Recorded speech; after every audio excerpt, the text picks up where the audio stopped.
Bismillahirrahmanirrahim. Assalamualaikum warahmatullahi wabarakatuh. Perkenalkan, nama saya Muhammad Iqbal Sabani. Saya mahasiswa Universitas Muhammadiyah Tasikmalaya, Prodi S1 Keperawatan di kelas 4B. Di sini saya mau mempresentasikan mata kuliah keperawatan bencana. Dalam Al-Quran disebutkan bahwasanya A'udzubillahi minasyaitonirrajim. Bismillahirrahmanirrahim. Ma asaba min musibatin fil ardi wala fi anfusikum illa fi kitabim min qabli an nabra'aha. Inna dzalika 'alallahi yasir. Yang artinya, tiada suatu bencana pun yang menimpa di bumi dan tidak pula pada dirimu sendiri, melainkan telah tertulis dalam kitab atau Lauhul Mahfuz sebelum kami menciptakannya. Sesungguhnya yang demikian itu adalah mudah bagi Allah Subhanahu wa taala. Quran surat Al-Hadid ayat 22. Dan adapun yang dikatakan oleh Al-Qur'an dalam surat Asy-Syura ayat 30, yaitu A'udzu billahi minasyaitonir rajim. Bismillahirrahmanirrahim. Ma asabakum min musibatin fabima kasabat aydikum wa ya'fu an katsir. Yang artinya, dan apa saja musibah yang menimpa kamu, maka adalah disebabkan oleh perbuatan tanganmu sendiri. Dan Allah memaafkan sebagian besar dari kesalahan-kesalahanmu.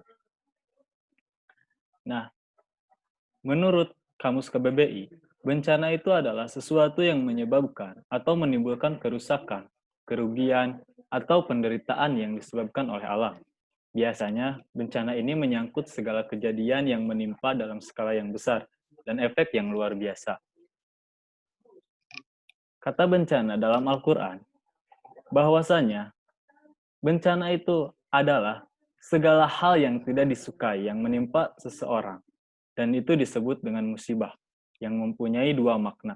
Yang pertama, kejadian atau peristiwa yang menyedihkan. Dan yang kedua adalah malapetaka. Al-Quran juga menggunakan kata ini diantaranya untuk memaknai apa yang kita kenal sebagai bencana.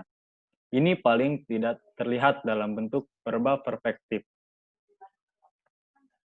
Bencana tidak hanya dalam bentuk tsunami, banjir, atau longsor yang bisa terjadi karena alam.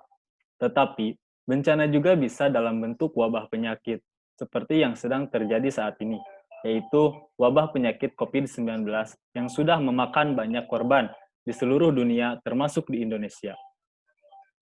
Adapun jenis-jenis bencana, yang pertama ada gempa bumi, kemudian ada erupsi gunung berapi, lalu tsunami, tanah longsor, banjir, kekeringan, angin puting beliung, abrasi, wabah penyakit, dan lain-lain. Nah, dalam pandangan Al-Quran, bencana alam itu merupakan sunatullah yang tidak bisa dicegah meskipun bisa diantisipasi. Bencana alam juga tidak bisa dianggap sebagai gejala alam semata, tanpa ada upaya introspeksi dari manusia bahwa mungkin bencana itu diakibatkan ulahnya yang tidak beriman atau tidak mensyukuri karunia Tuhan. Data dari Al-Quran menunjukkan bahwa semua bencana alam terjadi diakibatkan oleh perilaku tidak beriman dan zolim. Bencana alam juga merupakan bagian dari skenario Tuhan untuk memanggil kembali umatnya agar mau kembali ke jalannya. Dengan kata lain, orang yang bijak selalu berhasil meraup hikmah dari kejadian yang terlihat tidak menguntungkan. Bila ini yang dilakukan, bencana justru menjadi anugerah yang tertunda saja.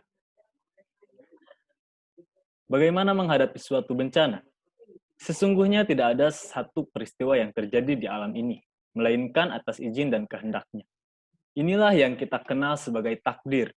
Dalam surat Al-An'am ayat 59 dan Al-Hadid ayat 22 disebutkan bahwa segala sesuatu yang terjadi di dunia sudah tertulis dalam kitab yang nyata atau Lauhul Mahfuz.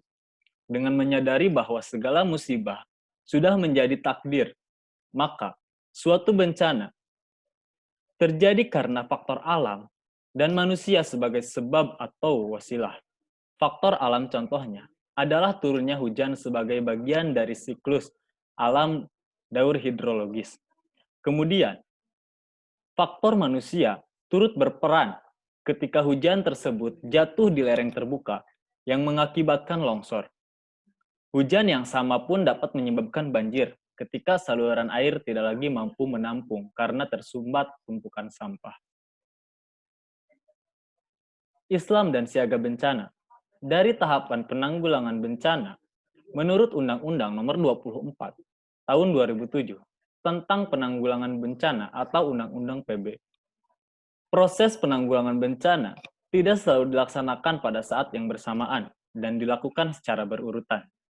Sepertinya, tahapan tanggap darurat yang pada dasarnya dapat dilakukan pada saat sebelum terjadinya bencana, atau dikenal dengan istilah siaga bencana, ketika perkiraan bencana akan segera terjadi.